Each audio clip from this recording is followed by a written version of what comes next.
Hey everybody, so we're going to try something a little different today. We are going to try to make ourselves a knife. And this won't be a great knife by any means. This is going to be an experiment to see if you can make yourself some sort of survival weapon if something should happen, or the world is just going to come to an end. So this is just a cheap piece of steel from Lowe's. We're not going to spend a whole lot of time making it pretty. Probably spend just a couple hours on it and see what we can get, and we'll probably try to temper it and harden it up, and probably try to use it for a little bit, and we'll see how the edge holds. I don't expect great things. This is not high quality knife steel by any means, so I'm going to get a shape traced out on this and get it cut out, and I'll check back here in a little bit. Alright guys, so about 2 hours later, this is what we ended up with. I basically ground the edge down to make a blade. I've got a handle on it, I've got holes drilled down it. I'll probably put some wooden hand grips on it or something. This is not going to be a slicer by any means. This is just going to get the job done if you had to protect yourself, or if you needed to baton some wood. Just jobs like that. This is not something you'd want to try to cook with, or slice something finely with. So we're probably going to temper this later today in the wood stove, and then I'm going to try to quench it in oil. We'll see how that does and see how the edge holds. I'll bring it in here just a little bit. I did want some hand grips on here, and it fits my hand perfect just because I made it for me. And the edge on here actually went on there fairly easily. All I did was use a grinder and just go slow and do multiple passes, and then I just kind of did like a small drop point on the blade there. Same thing on the back. Profiled the edge, so rounded the bottom. So feels good so far. Very heavy though, definitely. It's definitely thick steel, just to kind of show you the thickness, but this is just kind of what can I make myself if I need to make myself something if the world's going to end kind of knife. It's just going to get the job done. So anyway, I'm going to temper this, and we'll see how that goes, and I'll check back. Hey guys, so we're back.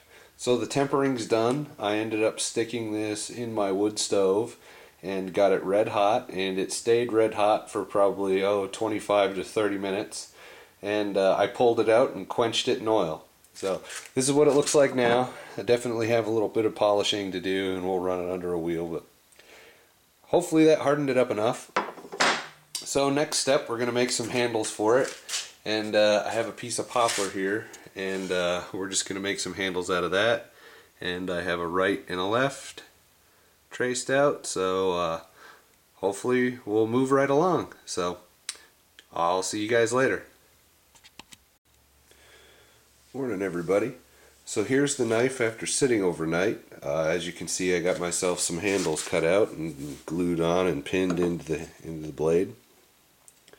So we're going to take it to the belt sander and trim it off, and all I did was actually use some JB Weld to glue these on, and then clamped it overnight. So we'll see what we get. It wasn't too hard to cut the handles out. It was just hard getting them to match up with all the holes and getting everything to look right. So anyway, we'll sand it up and check back and see what it's looking like. Hey guys, so we're back. We got the handle all sanded down, got it contoured fairly well. So we contoured it a couple different directions here, contoured it at the bottom, profiled it that way, both top and bottom. And then I also did the finger grooves. You guys knew about that when I cut the blade out. So it fits my hand perfect because I just kept sanding until it felt good. I have big hands, so that works great for me. So we're going with the color Special Walnut, and again, that's a poplar handle. So I'll get it varnished up after the stain dries. So just wanted to show it to you. Looking pretty good. Definitely going to fit the bill. So anyway, I'll check back when it's done being varnished. Hey everybody, so it's a couple days later, and the varnish is dried and the knive's done. So overall it came out fairly well, and I was able to put a sharp edge on the knife. It's almost sharp enough to just cut paper, and if you take your fingernail and you give it the scrape, it does actually take a little scraping off of it. So it is pretty sharp.